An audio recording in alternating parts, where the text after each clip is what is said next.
Zwom, doot, doot, doot, doot, doot. BMO. Hello, everyone, and welcome to another Fact About Fiction video.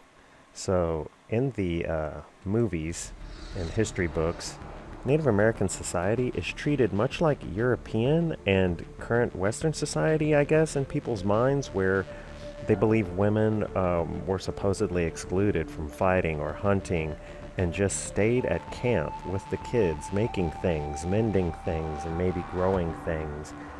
I'm here to tell you that is far from the truth.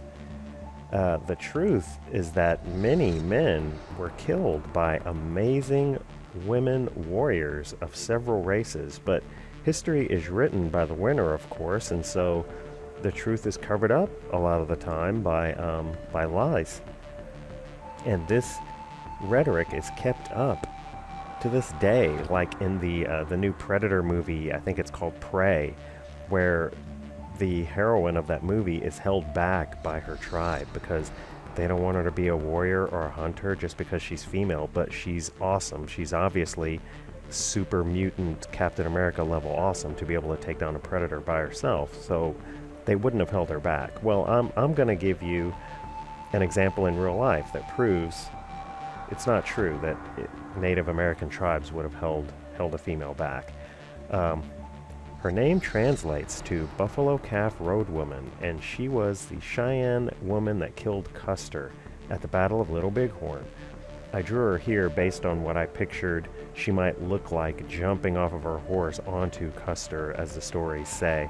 After 2005, now that the vow of 100 summers is over, we've got Cheyenne elders like Frank Rowland and others going to independent records like the one in Montana and giving this information as to what actually happened. The documented history from journals of Custer's soldiers, yeah, not all of them died, even though history says they did. Some of them ran off, and the Indians did not kill them. Indian witnesses say it went down basically like this. Cheyenne warrior Buffalo Calf Road Woman had fought a number of battles in leadership roles. There's a couple of books about her that you could look up, and I read those. At the Battle of Little Bighorn, it is written that she charged Custer with feet on the back of her horse. I'm not sure exactly what that means, if she was standing on the horse or what. Jumped off past his elite soldier guard, knocking him off of his horse before he or his guard could pull their pistols, as she was too close for them to use their rifles without hitting each other. She grabbed Custer's saber, stabbed him with it. Of course, he grabbed the hilt of the sword when she did this, so she pulled an awl, which is basically an ice pick, in my opinion. It's used to punch holes in leather.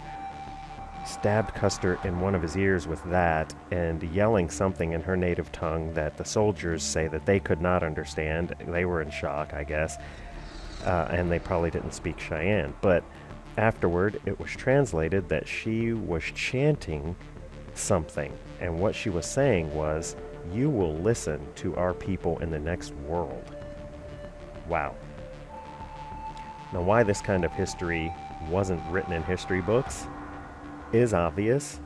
It's embarrassing for Custer and his dudes to be taken down in this way and not being able to stop it. And some of the ones that survived, they had to run off and give heroic stories about how they were more than overwhelmed or something because they ran from battle. So anyway, the history books I read as a kid in school, a long time ago, by the way, said that Custer's body was found near Custer Hill, if I'm not mistaken, also known as Last Stand Hill, alongside the bodies of 40 of his men, including his brother, nephew, and dozens of dead horses.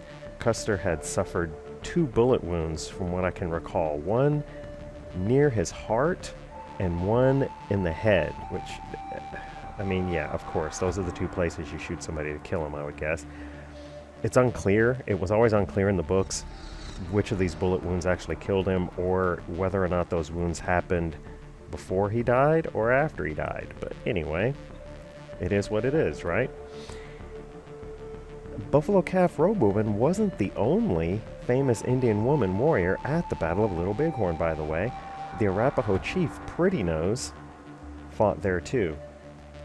And there's a picture of her. She obviously does have a very pretty nose. That's right, she was the chief, not a queen, not a chiefess, or some other female way of putting it. Her title was chief. Pretty nose. A little fact here, her grandson, Mark Soldier Wolf, became an Arapaho tribal elder who served in the U.S. Marine Corps, which is how I found out about his grandmother, during the Korean War. Pretty Nose witnessed his return to the Wind River Indian Reservation in 1952, so that would have made her around 101 years old when he came home, and she was able to honor him, and he honor her. I think that's a pretty awesome family moment of two awesome warriors.